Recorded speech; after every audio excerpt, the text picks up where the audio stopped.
हमारे ज्यादातर घरों में जो हम पकाने में नमक इस्तेमाल करते हैं उसकी तादाद जो रेकमेंडेड नमक की क्वांटिटी है उससे तकरीबन 3 गुना ज्यादा है। और दूसरी एक्सपर्ट्स की ये सजेशन है कि आटा गूंदने में नमक नहीं डालें, सिर्फ खाना जो पका रहे हैं उसमें भी आप कम से कम नमक डालें। यानी एक बंदे की पूरी दिन की रिक्वायरमेंट जो नमक की है वो एक चाय का चम्मच की क्वांटिटी के बराबर है। अस्सलाम वालेकुम दोस्तों और साथियों, पिछले दिनों जब मैं एक पंसारी की दुकान में गया था कुछ चीजें लेने के लिए, तो वहां पर मुझे नजर आया ये काला नमक। तो मैंने उससे पूछा, क्या आपके पास सिर्फ साबुत काला नमक होता है या पिसा हुआ भी होता है? तो उन्होंने मुझे जो दिखाया है दोनों को, जो साबुत होता है इसकी डली या पत्थर के शक्ल में, और जो पिसा हुआ है ये देखिए, ये जो साबुत है जिसकी डली होती है, जिसका पत्थर होता है, क्योंकि होता यह है कि पाकिस्तान, इंडिया, नेपाल, बांग्लादेश, ये जो कोहे हिमालय मतलब रेंज ऑफ हिमालयन माउंटेन्स जो है, तो इसके आसपास जो है एक पत्थर पाया जाता है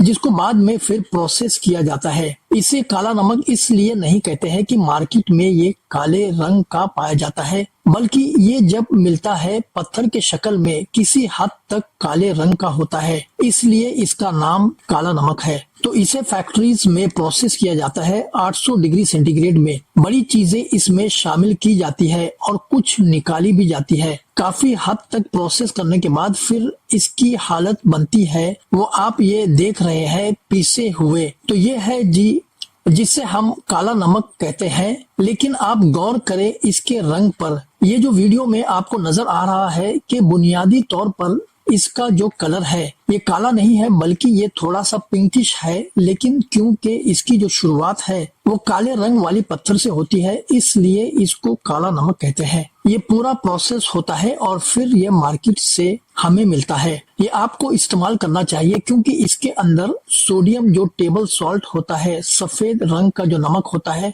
उससे कम होती है। यानी सोडियम कम है और इस लिहाज से अक्सर जिनको ब्लड प्रेशर का मसला होता है तो उनको हम कहते हैं कि आपने वो चीज खानी है जिसके अंदर सोडियम कम है। रिफाइंड टेबल सॉल्ट अक्सर सोडियम क्लोराइड है जो रिफाइनिंग प्रोसेस के दौरान अपनी फितरती मिनरल्स से खत्म कर दिया जाता है, सिर्फ सोडियम और क्लोराइड छोड़कर। यहाँ कुछ साइंटिफिक स्टेटमेंट्स है क्यों ज्यादा रिफाइंड टेबल सॉल्ट का इस्तेमाल सेहत के लिए नुकसानदेह है। ज्यादा सोडियम का इस्तेमाल हाइपरटेंशन यानी हाई ब्लड प्रेशर का सबब बन सकता है, जो कि दिल की बीमारी और स्ट्रोक का अहम रिस्क फैक्टर है। रिफाइनिंग के दौरान बेनिफिशियल मिनरल्स जैसे कि मैग्नीशियम, कैल्शियम और पोटेशियम निकाल दिया जाता है। ये मिनरल सेहतमंद इलेक्ट्रोलाइट बैलेंस और ओवरऑल हेल्थ के लिए बहुत जरूरी है। रिफाइंड टेबल सॉल्ट में अक्सर एंटी केकिंग एजेंट्स जैसे सोडियम एल्यूमिनो सिलिकेट या मैग्नीशियम कार्बोनेट होते हैं जो सेहत पर नुकसानदेह असरात डाल सकते हैं, जैसे एल्यूमिनियम एक्सपोजर या हाजमे का मसला। एंटी केकिंग एजेंट्स रिफाइंड नमक में इसलिए मिलाया जाता है ताकि सॉल्ट क्रिस्टल से इकट्ठा न हो जाए और ये फ्री फ्लोइंग रहे।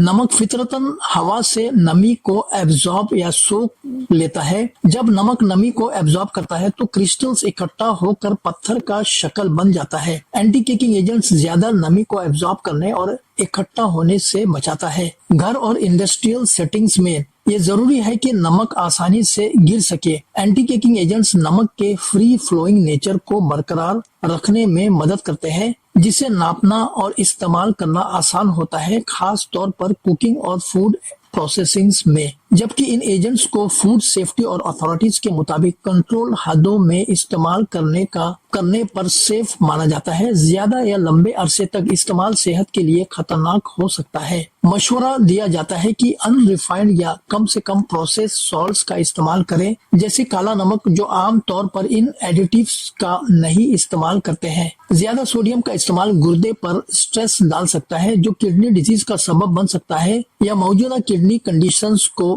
बढ़ा सकता है। ज्यादा सोडियम से जिस्म पानी रोक लेता है जो ब्लोटिंग, पेट फूलना और ब्लड प्रेशर को बढ़ा सकता है, जो कार्डियोवास्कुलर सिस्टम पर और ज्यादा तनाव डाल सकता है। इसलिए जबकि सोडियम छोटी तादाद में जरूरी है, रिफाइंड टेबल सॉल्ट का ज्यादा इस्तेमाल मुख्तलिफ सेहत रिस्क पैदा करता है। तो काले नमक के अंदर सोडियम जो होता है नॉर्मल सफेद नमक के बनिस्बत कम होता है। नॉर्मली 6 ग्राम या 1 चाय का चम्मच से ज्यादा नमक हमें नहीं खानी चाहिए। और जिनको ब्लड प्रेशर है उन्हें 3.7 ग्राम यानी 1 टीस्पून से कुछ कम पूरे दिन में इस्तेमाल करनी चाहिए। तो चाहे तो ये काला नमक हो या सफेद नमक हो, दोनों को आप बहुत ज्यादा नहीं ले सकते हैं। इसकी एक अच्छी बात है कि इसमें पोटेशियम होता है। तो जो पोटेशियम होता है वो आपके मसल्स में जो जकड़ाव या स्पाज्म होता है तो उसकी वजह से जो दर्द रहता है वो उससे फायदा होता है। और पोटेशियम का होना ब्लड प्रेशर को भी बेहतर रखता है। शुगर के भी मरीजों को फायदा होता है। तो शुगर से होने वाली जो कॉम्प्लिकेशंस है, जो मसाइल्स है, उनमें ये कमी लाता है। ये जो पेट का ब्लोटिंग होता है, आपके खाना खाए और जो हजम नहीं हुआ, आपको तेजाबियत या एसिडिटी रहती है, आपकी एसिड वो गले में आ रही है, सीना पर दबाव रहता है, आप डॉक्टर के पास जाते हैं तो डॉक्टर कहता है कि आपकी तेजाब जो है वो फूड पाइप यानी खुराक की नली में आ रही है, जिसको हम गैस्ट्रोइसोफेगल रिफ्लक्स डिजीज कहते हैं। यानी वो लोग जो खाना खाने के बाद पेट की गैस एसिडिटी वगैरह से तंग रहते हैं, उनके लिए फायदेमंद चीज है। ये भूख को बढ़ाता है। वो लोग जिनको भूख नहीं लगती है, जो कमजोरी का शिकार है, तो काला नमक मुख्तलिफ फलों के ऊपर सलाद में उसके साथ हम खा ले तो ये बहुत फायदा करता है। काला नमक और अजवाइन को मिलाकर खा ले तो पेट की बीमारियां भी ठीक हो जाती है। तो इन प्रॉब्लम से बहुत फायदा करता है ये काला नमक। तो एक तो डाइजेशन और दूसरा दिल वालों को बहुत फायदा होता है, यानी जिनको दिल के मसाइल का सामना है। तो इस काले नमक में ये सलाहियत है कि ये आपके कोलेस्ट्रॉल की जो एब्जॉर्ब होना है अपने जिस्म के अंदर उसको कम कर देता है। पोटेशियम है इसमें तो खून के नसों के जकड़ाव को कम कर देता है। लेकिन मॉडरेशन में ज्यादा खाना ठीक नहीं है। तो बुरा या नुकसानदेह किन लोगों के लिए है? देखिए, जिन लोगों को गुर्दे में पथरी का मसला होता है उनमें इसके अंदर आयोडीन नहीं होता है। जो हम टेबल सॉल्ट लेते हैं उसमें आयोडीन शामिल किया जाता है, लेकिन काले नमक में आयोडीन नहीं होता है। तो वो लोग जो इसको बहुत ज्यादा इस्तेमाल करते हैं उनको थायराइड की कमी हो सकती है, या आयोडीन की कोई चीज जरूर लेनी चाहिए। इसके साथ आयोडीन से भरपूर गिजा प्रॉपर थायराइड फंक्शन और ओवरऑल सेहत के लिए जरूरी है। यहाँ कुछ गिजाएं हैं जो आयोडीन में ज्यादा होती है। सीवीड आयोडीन का एक बेहतरीन फितरती जरिया है। झींगा 3 आउंस श्रिम्स तकरीबन 23% आयोडीन का डेली वैल्यू फराहम करती है। टूना एक low calorie high protein iodine से भरपूर गिजा है जो पोटेशियम, आयरन और बी विटामिन का अच्छा जरिया है। अंडे खासकर जर्दी में 26 माइक्रोग्राम आयोडीन पाया जाता है। दूध, पनीर और दही में बेहतरीन तादाद में आयोडीन होती है। कुछ सब्जियां जो आयोडीन से भरपूर, आलू खासकर जब आयोडीन भरपूर मिट्टी में उगाया जाए। बीन्स इसमें शामिल है, नेवी बीन्स, लीमा बीन्स और ग्रीन बीन्स। पालक में आयोडीन शामिल है। स्विस चार्ड ये एक और हरी सब्जी जिसमें आयोडीन होता है। लहसुन कुछ आयोडीन शामिल है और ओवरऑल सेहत के लिए भी फायदेमंद है।